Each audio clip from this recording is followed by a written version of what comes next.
जब भी आप कोई बुरा कार्य करते हो या अच्छा कार्य करते हो, आपको लगता है कि तुम जो कुछ भी कर रहे हो, मेरी दृष्टि सदैव तुम पर है, इसीलिए आप यह मत समझे कि आप अकेले हैं।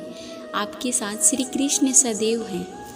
श्री कृष्ण जी कहते हैं, हमारे जीवन में आधे दुख इस वजह से आते हैं क्योंकि हमने उनसे आशाएं रखी जिनसे हमें नहीं रखनी चाहिए। हम सभी मनुष्य किसी न किसी अन्य मनुष्य से बंधे होते हैं या कहो किसी दूसरे इंसान पर निर्भर रहते हैं और इसी निर्भरता से हमारे मन में उम्मीद और आशाएं बनी रहती हैं कि हमारा कोई मदद कर देगा। परंतु कई बार हम गलत इंसान से आशाएं या फिर उपेक्षा कर लेते हैं, जिसकी वजह से हमें कई दुखों और तकलीफ़ों का सामना करना पड़ता है। हमें ऐसे समय में धैर्य से काम लेना चाहिए। जीवन में समय चाहे जैसा भी हो, परिवार के साथ रहो।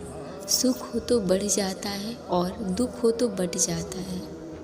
जो हुआ अच्छे के लिए हुआ, जो हो रहा है अच्छे के लिए हो रहा है और जो होगा वो भी अच्छे के लिए होगा।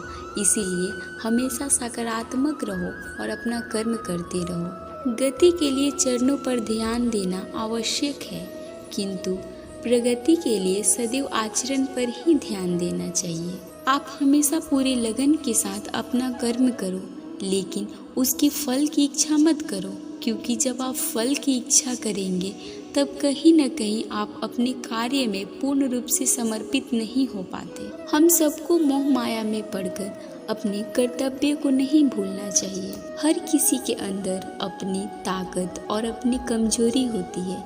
मछली जंगल में नहीं दौड़ सकती और शेर पानी में राजा नहीं बन सकता। इसीलिए अहमियत सभी को देनी चाहिए। ईश्वर ने हमारे भाग्य में जो लिखा है उसे कोई नहीं छीन सकता, लेकिन अगर हमें अपने ईश्वर पर सच्चा भरोसा है तो हमें वो भी मिल सकता है जो हमारे भाग्य में नहीं लिखा होता। अगर आप जीवन में असफल होते हैं तो आपको दोबारा प्रयास करने में कभी नहीं घबराना चाहिए, क्योंकि जब आप दोबारा प्रयास करते हैं तो आपकी शुरुआत सुनने से नहीं बल्कि आपकी अनुभव से होती है। जिंदगी में सदैव अवसरों का आनंद लेना चाहिए, लेकिन किसी के भरोसे को तोड़कर नहीं। धन्यवाद।